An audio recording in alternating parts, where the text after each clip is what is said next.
家好，我係你嘅聲音導航，呢度係機電工程署，我而家會一一向你介紹呢度嘅環保設計。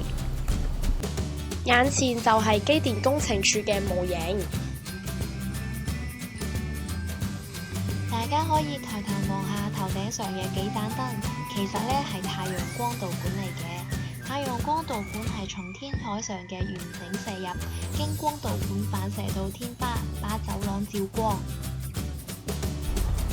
大家可以望向地下，地下上一個個圓形嘅鐵蓋，其實呢係冷氣嘅出風口。呢啲冷氣仲稱為召喚式空調。整棟大廈嘅冷氣係由一間房集中整成，之後經過一啲風喉，再經過出風口噴出嚟。如果係高嘅樓層使用，會好慳電。而家所見嘅係機電工程署嘅內部設施。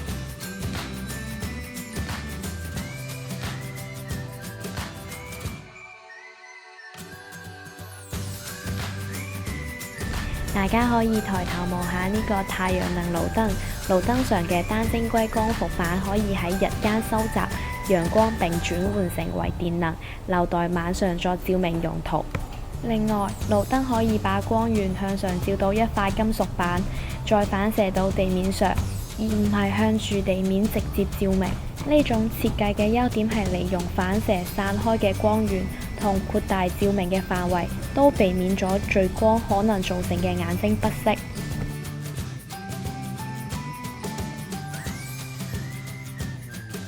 大家可以睇下呢邊嘅垂直綠化牆。垂直綠化牆係機電工程署最新嘅綠化設計，佢係結合咗地面種植、天台花園系統嘅概念運用於牆上，充分咗利用空間增加綠化嘅覆蓋率，把大自然融入喺市區中，係政府部門致力推廣綠色建築嘅典範。大家可以抬頭望下呢個擋陽板，係安裝喺1樓到5樓外牆嘅金屬擋陽板，喺白天可以阻擋陽光和熱力直接進入總部大樓，幫助保持室內溫度穩定，並降低空調嘅需求。電池車充電器，傳統汽車係使用汽油為動力燃料，而電動車則是利用電力嚟驅動。電力係來自於安裝於車內可循環充電式嘅電池，而電動車需要定時喺充電站補充電力。電動車最大嘅優點係使用電池驅動，而不涉及汽油燃燒過程，因此車時十分寧靜，和不會排放任何廢氣，路邊空氣質素也得以改善。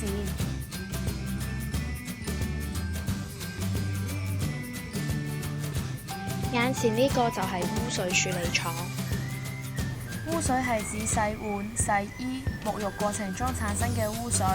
循環作用嘅污水有助大幅減少耗水量同所產生嘅污水。機電工程署總部設有多個地下水缸，用作收集、處理或儲存沐浴間同廚房產生嘅廢水。呢啲廢水可以循環作用，作為沖廁用途。空中花園位於總部2樓、7樓及冷氣機房上。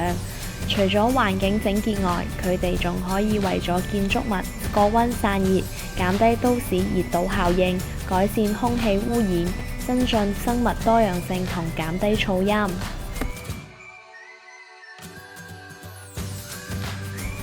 大家可以望向太陽能板，呢個太陽能板係使用咗500倍光學聚光玻璃鏡，把陽光聚焦到一個只有1平方厘米嘅高效能3節光伏電池上。呢個嘢嘅效率達到25%，比傳統單晶硅光伏嘅效率高2倍。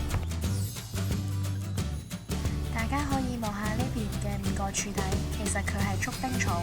咁工程師為咗遷就耗電量最高峰值，而用上咗較大規模嘅變壓器和製冷機。機電工程署總部採用咗液冰呢種優良嘅蓄能媒體，喺非耗電嘅高峰期製造冰及儲存於5個冰槽內。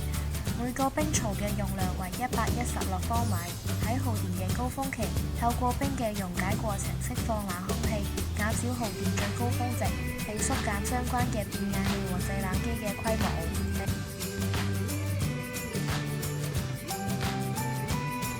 家呢一段短片係環繞機電工程署戶外嘅環保設施。